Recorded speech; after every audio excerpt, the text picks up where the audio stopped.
ይሄንን ጥቃት ለማውገዝ ግዴታ ሙስሊም መሆን አይጠበቅባችሁም።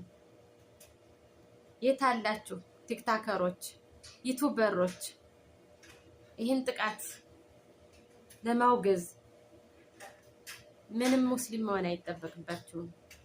ሁላችሁም ይሄ የሀገርና የማንነት ጉዳይ ነው።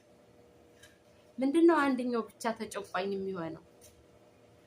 የሶስት ሰው የአራት ሰው የአምስት ሰው ችግር ቢሆን ኑሮ ሲንዶኖስ ዝም አይልም ነበር። ሲንዶኖስ ራሱ ወጦ መግለጫ ይሰጥ ነበር፣ ይናገር ነበር።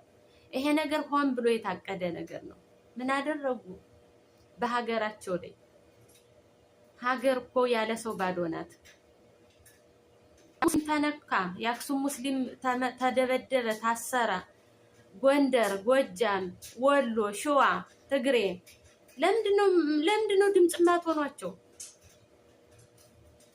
እንዴ? አክሱም ብቻ ነው እንዴ ሙስሊም ያለ?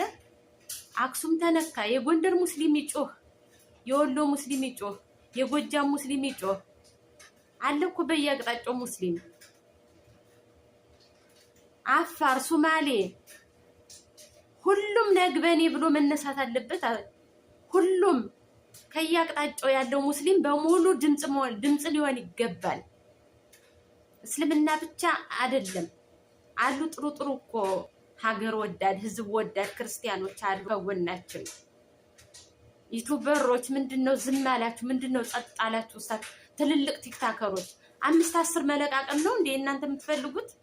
5-10 የሚያስለቃቅም ነገር ቢሆን ግን ተሰሩ ነበር።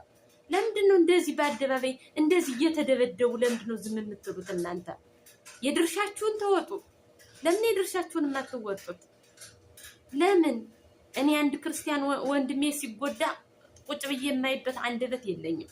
አንዲት ክርስቲያን እህቴ ያለ ወንጀሏ እስር ቤት ገብታ ብትመታ፣ እስር ቤት ከጓደኞች ትምህርት ቤት ተለይተሽ ብትወጣ ተለየች ተብሎ ብትወጣ እኔ የምችልበት አንደበት የለኝም።